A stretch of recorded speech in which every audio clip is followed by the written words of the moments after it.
Buenos días. Es un gusto poder estar en la iglesia de Palermo, estar en esta iglesia que uno tanto aprecia y también estar con personas conocidas, algunas de ellas del tiempo como cuando de niño, de adolescente y de joven asistía a esta iglesia junto con mis padres. El lugar de la familia era la segunda hilera, mi madre y los 3 hijos y mi padre. Siempre deseando que pudiéramos aprovechar al máximo cada tema y cada actividad. Mi madre decía a los niños, vamos adelante, vamos a escuchar allí. Y desde allí.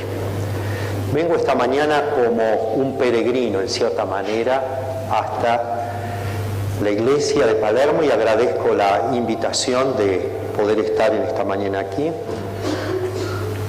de estar con tantos hermanos, conocidos y también visitas que se encuentran aquí de paso, volviendo hacia sus tierras. En el boletín está el título del tema de esta mañana, la meta más elevada. Y en la vida hay tantas actividades, hay tantos proyectos, y cuán importante es tener bien en claro cuál es el punto o el tema o aquello que es lo principal. Allí en el trabajo donde estás hay muchas cosas que hacer, pero hay algo que es lo principal. Y así en cada uno de los ámbitos donde nos movemos. Y en esta mañana vamos a hablar sobre este tema, la meta más elevada. Y en relación al tema o al título, quiero invitarles a que nos dirijamos hacia el libro de Filipenses, capítulo 3, versículos 13 y 14. El apóstol San Pablo dice: hermanos, yo mismo no pretendo haberlo ya alcanzado, pero una cosa hago, olvidando ciertamente lo que queda atrás, me extiendo a lo que está delante. Y prosigo a la meta, al premio del supremo llamamiento de Dios en Cristo Jesús. Me extiendo hacia adelante. Una de las actividades muy atrapantes en relación a las actividades en bien de la juventud en la iglesia, y seguramente algunos de ustedes han participado en esta actividad, es las expediciones, como uno de los requisitos para cumplir o para cumplimentar y poder obtener la medalla de plata o medalla de oro. Uno de los requisitos es participar en una expedición. La de plata con sus requisitos y la de oro con mayores responsabilidades y mayores compromisos. He tenido la oportunidad de participar en más de una ocasión en esto, en la selva en Misiones o en Entre Ríos. Y uno de los aspectos a tener en cuenta es la preparación para esta actividad. El equipo conveniente, el entrenamiento previo, trabajar en equipo, la importancia vital del calzado, las medias convenientes, es vital, porque toda esta caminata, toda esta expedición Los pies tienen mucho que ver en llegar a poder cumplir con los requisitos o cumplir con el desafío. La marcha regular de 55 minutos y descanso de 5 minutos. Muchos aspectos. Quiero decirles que el amor a los clubes o al club de conquistadores surgió aquí. Veo a mi director del club, el primer director del club de conquistadores de la iglesia de Palermo. Y parece como si fuera hoy el primer día, y estando en la inauguración y estando el pastor Webster. ¿No es cierto, Jaime? Gracias por poder verte, mi querido director. Y estas actividades de clubes de conquistadores y en relación a la naturaleza fueron muy importantes para muchos de nosotros, y lo fue también para mí. Y estas expediciones nos fueron dando grandes enseñanzas. Estas mochilas cargadas y nos hacen pensar en el caminar también, si podemos trasladarlo a la vida espiritual. Todos los elementos necesarios para poder estar en esta expedición hacia la patria celestial. Y llevando muchas veces mochilas en las que cada uno de una manera u otra tiene sus cargas puestas sobre sí. La vida es un caminar, la vida es un marchar, la vida es proseguir también hacia adelante. Y el apóstol San Pablo, con sus muchas cartas que se encuentran en el Nuevo Testamento, procuró a través de ellas orientar a la incipiente iglesia cristiana en este peregrinar, en este avanzar hacia Cristo Jesús, también hacia un estilo de vida cristiano, y sobre todas las cosas, de iglesias y personas preparándose para estar un día en el hogar final, la patria celestial. Objetivos en relación a nuestras expediciones era salir, pero al mismo tiempo poder llegar y cumplir nuestros requisitos. En la vida espiritual, cada uno de nosotros tuvimos también un momento de inicio en nuestro recorrido, y de esto vamos a estar hablando. El apóstol San Pablo siempre estuvo dispuesto a ayudar en las dificultades, orientando y guiando a la iglesia a través de sus cartas, que están dirigidas en algunos casos a personas y en otros casos, en el Nuevo Testamento, están dirigidas a iglesias. Un hombre, Pablo, extraordinario. Sin embargo, en el versículo 12, previo a lo que leímos, nos encontramos que él dice, no que lo haya alcanzado, ni que ya sea perfecto. Nos muestra a un apóstol San Pablo, tan humano y tan necesitado de Dios como cada uno de nosotros. ¿Cuántas veces al mirarnos a nosotros mismos nos lamentamos por errores o asuntos que deberían estar mejor? En la condición que nos encontramos. En momentos así, cuán útil es escuchar al apóstol San Pablo con humildad diciéndonos, yo también, como vos, no lo he alcanzado todavía, no soy perfecto, pero también como vos quiero ir hacia la patria celestial. Pablo aceptaba su humanidad, y aunque el Altísimo había hecho muchísimo por él, reconocía que todavía había más para ser hecho. No se conformaba con deplorar sus errores, sino que él, allí en Filipenses capítulo 3, versículo 13, agrega, no pretendo haberlo ya alcanzado, pero una cosa hago, olvidando ciertamente lo que queda atrás, me extiendo a lo que está delante prosigo a la meta, al premio supremo, al supremo llamamiento de Dios en Cristo Jesús. Este versículo nos hace pensar en un presente y en un futuro. El presente para el apóstol San Pablo en relación a Jesús fue cuando se le dio la indicación de parte de la iglesia judía, hebrea, de que debía ir a Damasco con un fin muy definido. Era su acción misionera, su acción misional. Debía ir a Damasco para que los cristianos que estaban comenzando a tenerse en la ciudad, Saulo buscara la forma de acallar sus voces y si era necesario inclusive eliminarlo. Fíjense ustedes qué acción.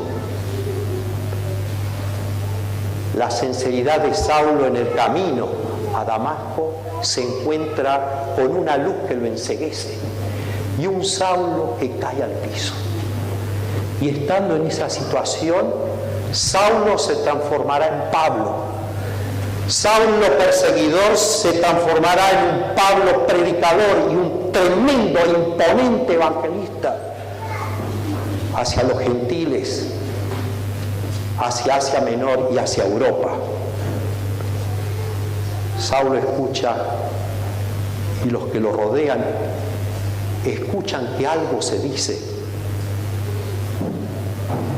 Saulo, Saulo, ¿por qué me persigue? Dura cosa es dar voces contra el aguijón.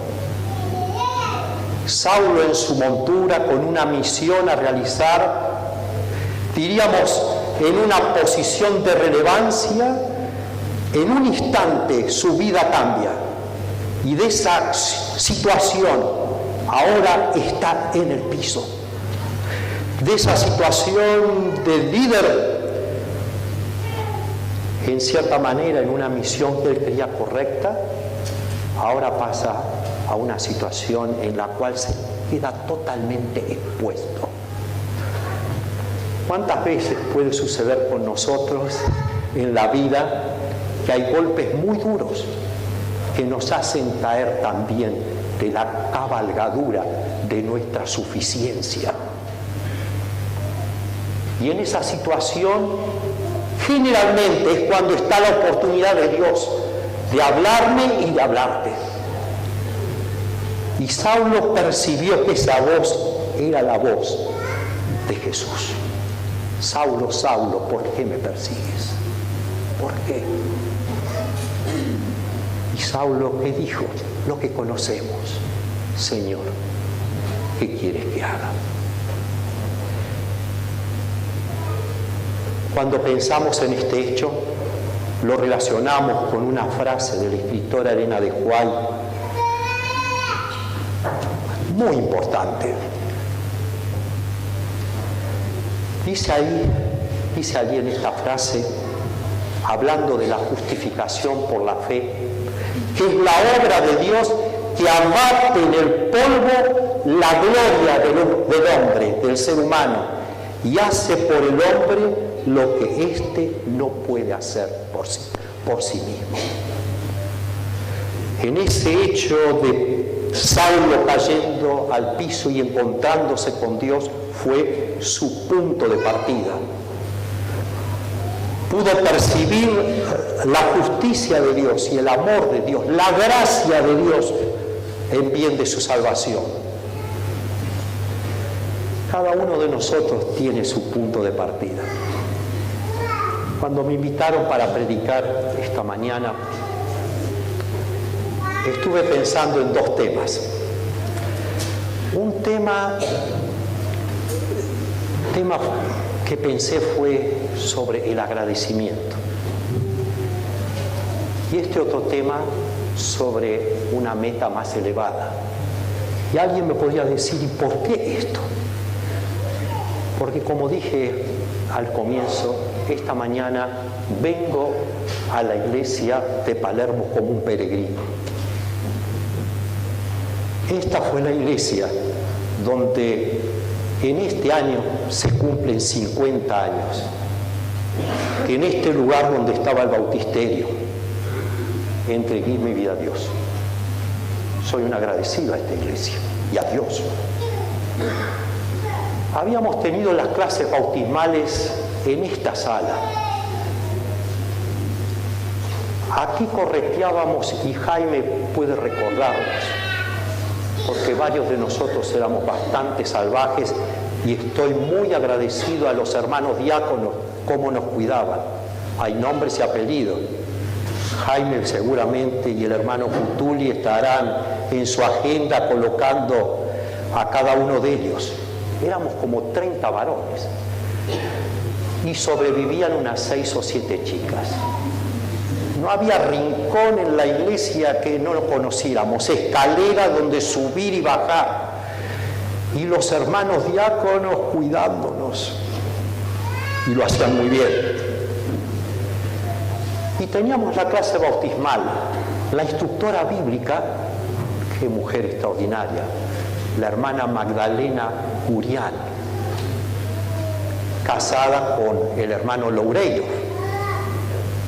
Ella tuvo la clase para nosotros y algunos algunos se decidieron a bautizar fin del 62, principio del 63. En mi caso esperé un poquito. Pero ¿vieron cómo es Dios, cómo te trabaja? Una vez escuché de que Dios me decía, vas a tomar la decisión. Estaba en la cocina de mi casa y yo dije sí para mí. Y escuché otra vez, y si te vas a decidir y estás poniendo esta fecha, ¿qué cuesta? Si lo vas a hacer, ¿qué es hacerlo después o hacerlo antes? Y pensé, para mí eso es cierto. Así que el sábado al venir hacia la iglesia, vine decidido a hablar con el pastor Eduardo Pereira Padre. Llegué hasta aquí adelante y ahí estaba el pastor hablando con una hermana y justamente hablando del bautismo, que el 30 de marzo del año 1963 iba a haber un bautismo. Y la hermana dijo sí. Allí me acerqué y le dije, pastor, me gustaría bautizarme. Sí, cómo no, sería muy bueno. Y hubo una tercera persona, voy a mencionar el nombre para aquellos que la recuerden, la hermana Napolielo, que a ella la vi en la iglesia de Mar del Plata. Y ese sábado nos bautizamos. ¡Qué momento hermoso! No fue la experiencia de Saulo, yendo sobre un animal y cayendo en tierra. Pero ¿viste cómo es cuando Dios te llama? Es extraordinario. Dios te habla tu corazón y te dice, ¿quieres ser mi hijo? Un comienzo. Cada uno de nosotros tenemos un comienzo. Saulo, tu vida, la mía. Tenemos para agradecer a Dios muchísimo. Pero no nos podemos quedar solo en el comienzo. La iglesia de Palermo también ha tenido su comienzo. Un 19 de noviembre de 1932, cuando la hermandad se dedicó nuevamente como iglesia de Buenos Aires, porque ese día se reunían los hermanos que provenían de Belgrano, del centro, y 45 conversos de un ciclo de conferencias. Y de esos 3 grupos, la iglesia de Buenos Aires. Recién a los 2 o 3 años se empezó a usar por primera vez el nombre de Palermo. ¿Por qué? Porque surgía la iglesia de Liniers y la de Urquiza, y era una manera diferencial entre ellos. Y podríamos decir, ¿y la iglesia entonces de Buenos Aires cuándo comenzó? Octubre de 1894, tercera iglesia en Argentina y en Sudamérica. Es un comienzo, es importante en mi vida personal, en la vida de una iglesia, octubre de 1894, de mis padres viniendo aquí, mis abuelos siendo asistentes desde el primer día. Mi abuela estaba a la derecha cuando se habilitó el templo en ese noviembre de 1932, mi abuela Josefina. Y ya era adventista anteriormente, ya en el año 1908, aquí en Buenos Aires. Es importante eso, pero el apóstol San Pablo no queda solo en eso. No es solo importante el momento de inicio, sino que en la vida cristiana estos textos nos muestran más todavía. Nos dicen en este versículo: yo mismo no pretendo haberlo alcanzado, pero una cosa hago. Un punto de partida, pero en segundo lugar, una cosa por hacer. Una cosa para hacer. La pregunta es, en la vida espiritual, tenemos claro cuál es esa una cosa por hacer. Tenemos claro esa una cosa. La iglesia, donde estuviere, de donde provenís o esta acá, tiene claro cuál es esa una cosa. A nivel personal tenemos claro cuál es esa una cosa. El apóstol San Pablo aprendió. Supo que en las muchas responsabilidades, en las muchas actividades, en lo mucho que tenía él por hacer, visitando, predicando, con sus manos, porque era de sostén propio, construyendo las carpas para obtener recursos, para poder vivir y para poder por ese dinero aportar para su propia evangelización. Las muchas cosas, muchas, importantes, por cierto, pero en él estaba claro cuál era la una cosa por hacer. Los discípulos de Jesús, los 12, tuvieron el privilegio por 3 años y medio de estar en la universidad de Jesús. Jesús fue su maestro en lo práctico y estando juntos en lo teórico. Un tremendo laboratorio. De esos 12 hubo uno que no aprendió a hacer solamente una cosa. Ese uno fue Judas. Y hubo 3 aspectos, 3 errores que a Judas lo llevaron a la ruina. El primero, que afectó una cosa por hacer, es que prefirió conservar sus propios defectos. En segundo lugar, Judas endureció su corazón a los llamados de Dios.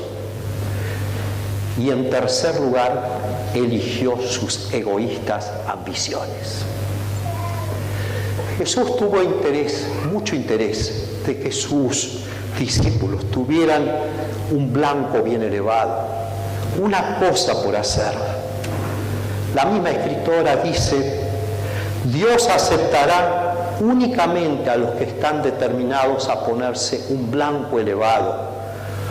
Coloca a cada agente humano bajo la obligación de hacer lo mejor. Cuando pienso en este tema, pienso también en las altas montañas, en el Aconcagua, las más altas de las montañas de las Américas, y también en relación a Oceanía, a Europa y a África. Una montaña de 6.962 metros de altura,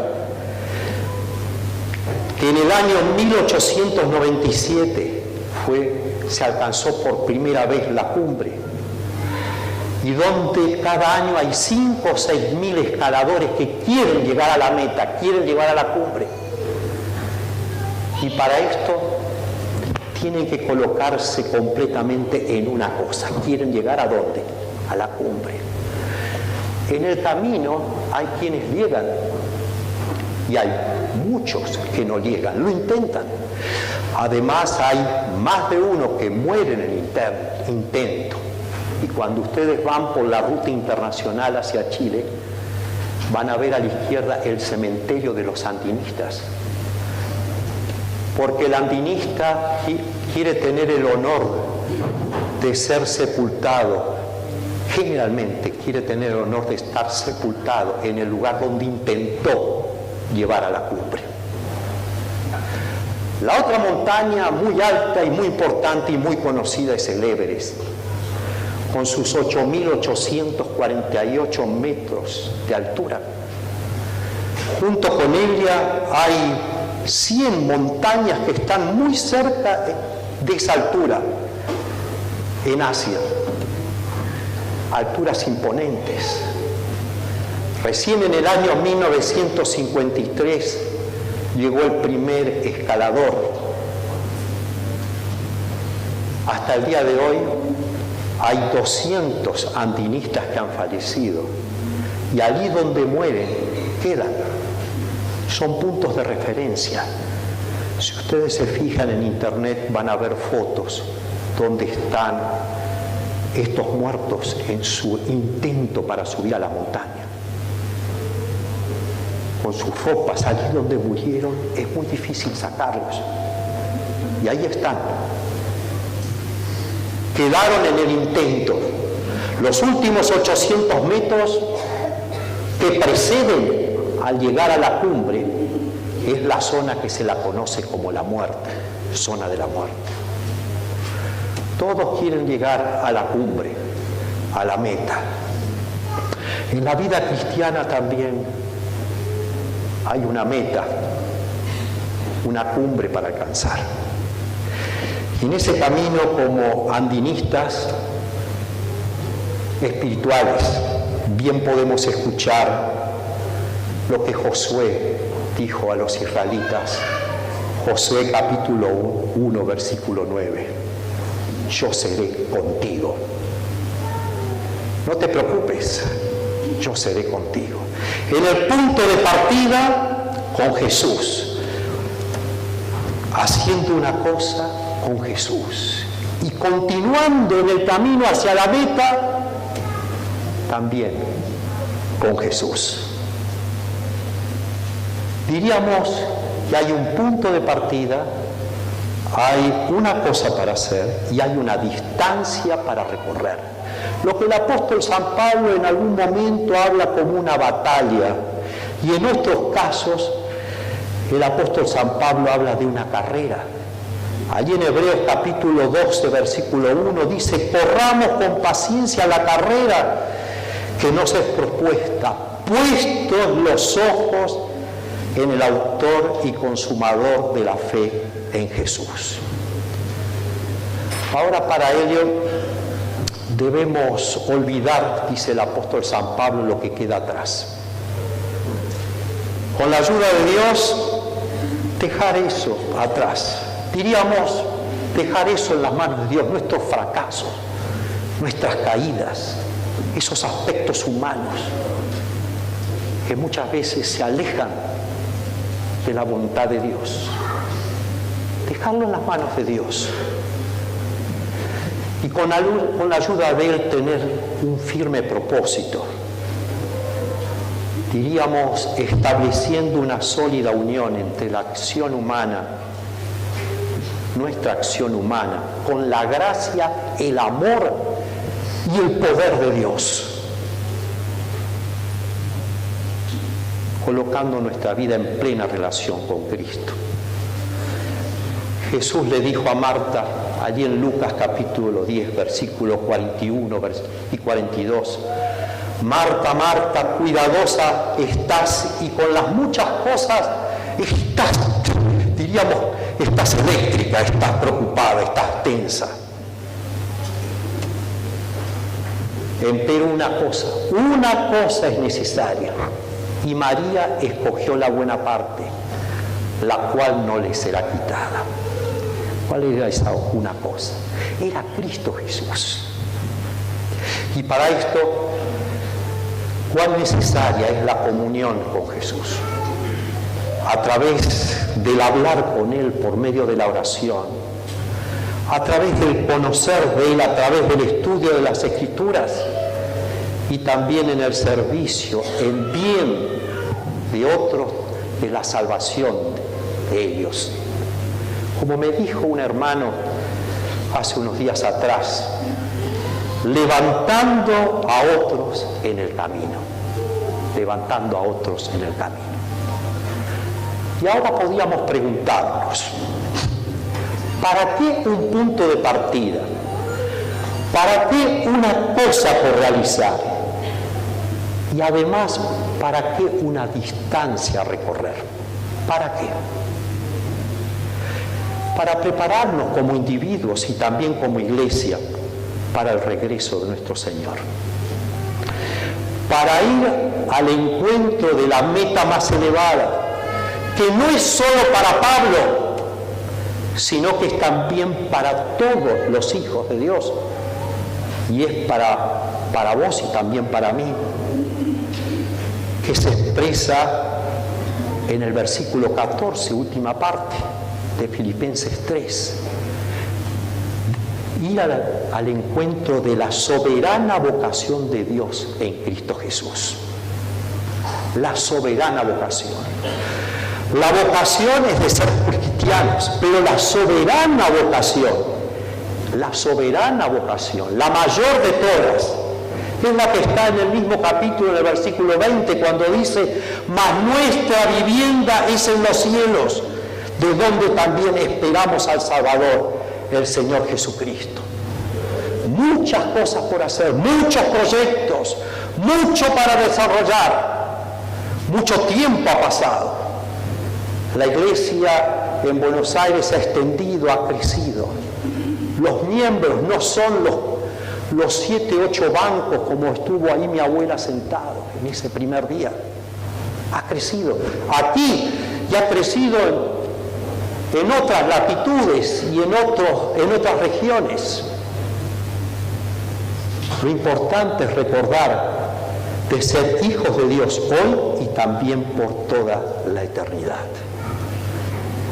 Quiero invitarte a que esa sea nuestra meta. Cuando salgamos de aquí podamos ir recordando lo que hemos ya sabido y conocido de tiempo atrás. Nada nuevo, solamente recordar en las actividades, en lo mucho que tenemos que hacer. Con precisión meridiana recordar que hay una meta. Y esa meta es el encuentro con Jesús. La pregunta que podríamos hacernos en esta mañana, y me la hago a mí mismo, y también para todos los que estamos aquí: ¿aceptaremos el deseo y la invitación y el llamado de Dios, de Jesús, de recibir ese reconocimiento, ese premio y de alcanzar esa meta? Que Dios te ayude para que en tu vida y en la mía, acompañados por Jesús, podamos ser más que triunfadores en Cristo Jesús. Amén.